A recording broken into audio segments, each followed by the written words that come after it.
साथियों नमस्कार। अरिहंत की पाठशाला में आपका स्वागत है। साथियों सबसे पहले तो मैं क्षमा चाहूँगा कि मैं लगभग 1.5-2 महीने के बाद पुनः यूट्यूब पर वापस आया हूँ। कुछ अपनी पर्सनल समस्याओं के कारण मैं लोकसभा चुनाव, उसके परिणाम और अन्य चीज़ों से आपके साथ रूबरू नहीं हो सका, परंतु अब सारी चीज़ें बीत चुकी हैं। बहुत सारी न्यूज़ में आप देख चुके हैं। लोकसभा चुनाव में जो मेरे लिए सबसे महत्वपूर्ण बात रही, मेरी समझ में जो आया, हो सकता है आप सहमत हो या ना हो, इस लोकसभा चुनाव में अगर सबसे ज़्यादा किसी चीज़ की बात हुई तो वो बात हुई जातिवाद की।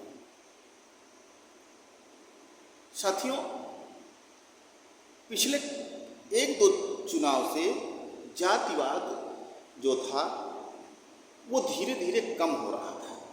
जातिवाद के नाम पर लोग चुनाव लड़ने में थोड़ा सा हिचक रहे थे, लेकिन इस चुनाव में फिर जातिवाद के जिन्न को लोग जिंदा करने में लगे हैं। वो किसी भी दल के नेता हों, किसी भी पार्टी के नेता हों, मैं कोई पक्ष विपक्ष की बात नहीं कर रहा हूँ। जो भी नेता था इस बार फिर जातिवाद को लेके मैदान में आया था और जातिवाद के नाम पर बहुत सारे लोकसभा क्षेत्रों में अप्रत्याशित परिवर्तन देखे गए।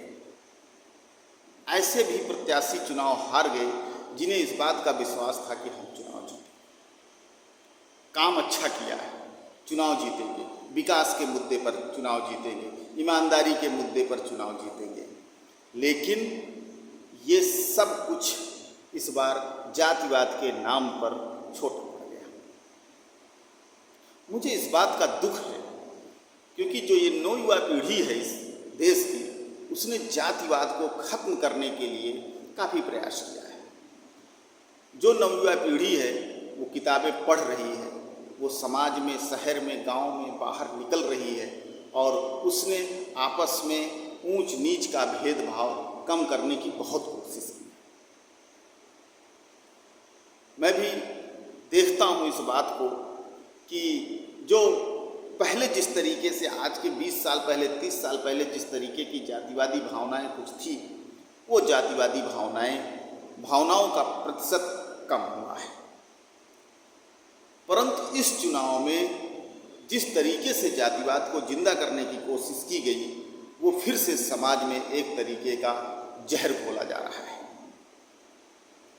लोगों ने देखा कि जातिवाद के नाम पर चुनाव जीत सकते हैं क्योंकि इतिहास रहा है कि यह देश जातिवाद के नाम पर गुलाम हुआ, जातिवाद की भिन्नता के कारण अंग्रेज़ों से गुलाम हुआ, मुगलों से हुआ और उसी के नाम पर हम फिर से चुनाव जीतेंगे।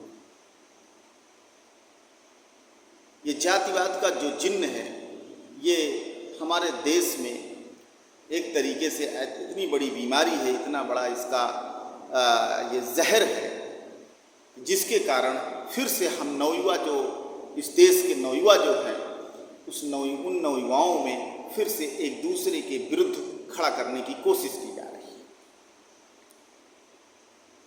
जातिगत जनगणना की बात कही जा रही है। किस जाति के कितने लोग हैं, इनकी गणना होनी चाहिए। मुझे नहीं पता आपकी क्या राय है। मेरी राय में तो जाति जनगणना की कोई ज़रूरत नहीं है। मेरी राय में तो आर्थिक जनगणना की ज़रूरी है। कौन कितना अमीर है, कौन कितना गरीब है, किस गरीब को कितनी मदद मिलनी चाहिए सरकार से, उसको किस तरीके का सहयोग मिलना चाहिए। जाति के नाम पर सहयोग करने से दूसरी जातियों में हीन भावना आती है। हर जाति में गरीब है, अगड़ा है, पिछड़ा है, अनुसूचित है। किसी भी जाति में देख लीजिए, किसी भी वर्ग में देख लीजिए। तो इसलिए आर्थिक की बात करें साथियों, आज बहुत छोटा वीडियो बना रहे हैं, इसलिए बस आपसे इतना कहना चाहेंगे कि जातिवाद नहीं फैलाना है। कोई ऊंचा है, कोई नीचा है, कोई छोटा है, सब भाई हैं, सब हमारा परिवार है, हमारा वसुंधैव कुटुंबकम है। बस हमारी एक ही जाति है, एक ही हमारा धर्म है कि हम हिंदुस्तानी हैं, हम भारतीय हैं और हमारा लक्ष्य इस देश को महान बनाना है, इस देश को विकास के रास्ते पर ले जाना है। जातिवाद का जो भी माला जपे, जातिवाद का जो नाम ले, बस उसका आप बोल के विरोध कर सकते हैं तो करें, मौन रह के विरोध कर सकते हैं तो करें, या आपके हाथ में संविधान द्वारा जो मतदान का अधिकार मिला है उस अधिकार का प्रयोग करें और ऐसे लोगों को कतई सरकार में ना लाएं जो जातिवाद फैलाने की कोशिश करें। साथियों, नमस्कार।